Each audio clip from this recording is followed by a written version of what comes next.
With me now, Philippe de Backer. You are Secretary of State in Belgium for social fraud and privacy. Do you have a particular view on what your role should be? I think when it comes to privacy, of course, we have in the European Parliament with the other European institutions, Commission and Council, developed new guidelines, new rules, European rules. We have to implement them now in the different member states, including Belgium.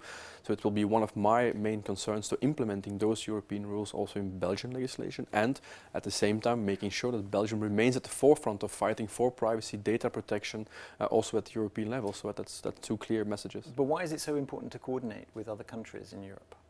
What you see nowadays that when you, for example, talk about cybersecurity or security in general, you really need to coordinate with other countries. You saw, for example, in Belgium after the attacks that some of the attackers came from France, even outside of Europe, and I think also there the Council of Europe can really play an important role, because we have to develop standards, we have to follow the rule of law when we are trying to exchange data between different member states. But when we talk about cybersecurity, what do we actually mean by that?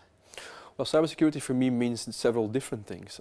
It's first of all making sure that your infrastructure is sufficiently protected, and also making sure that whenever there is a breach, it's also reported and can be followed up upon. That's, I think, one element of the discussion. The second element is, of course, that in order for citizens to have trust in the system, they have to make sure that if they provide certain data to certain parties, that also that data is protected and the rules are being followed when these data are being treated. So I think those are two fundamental components when we are talking about cybersecurity. Is there something that European countries could do that they're not already doing to improve the security aspects and also the protection of privacy? Well, I think very concretely that on one hand, of course, you see that these kind of cybersecurity issues are cross-border issues. It's no longer one country is under attack. Most of the time, many different countries are involved. So I think international coordination, not only European, but really international coordination is going to be crucial. So that's one element I think that we should really focus on. Secondly, I think that we really have to be much more aware and raise the awareness level of consumers, of private entities, of corporations, that cybersecurity is an issue. We need to build up our defenses, our infrastructure needs to be reinforced, and I think also there member states, governments can be at the forefront of informing and pushing that agenda. And do you think that Belgium has a particular experience that it can offer to its European partners?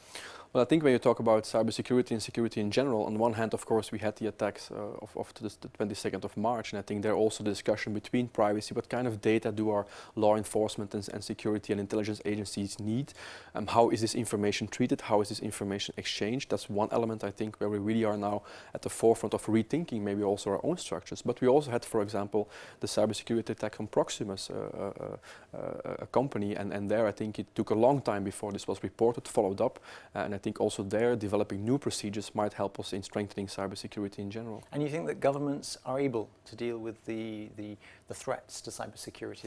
It will always be something that needs to be done in partnership. We will have to develop international, global standards. We'll have to make sure that the rule of law is enforced and being developed, and also the Council of Europe can play a huge role. And of course, at national level, you will have to build partnerships between corporations, consumer organizations, but also the governments as such, raising awareness and really investing in our infrastructure. You mentioned the Council of Europe's Convention on Cybercrime, Convention 108, which is currently being updated. If you could point to one important aspect of that modernization of the convention, what would it be for you? Well, I think also there it's really about developing standards and procedures, and that's really something that's going to be crucial over the next couple of weeks, months and years.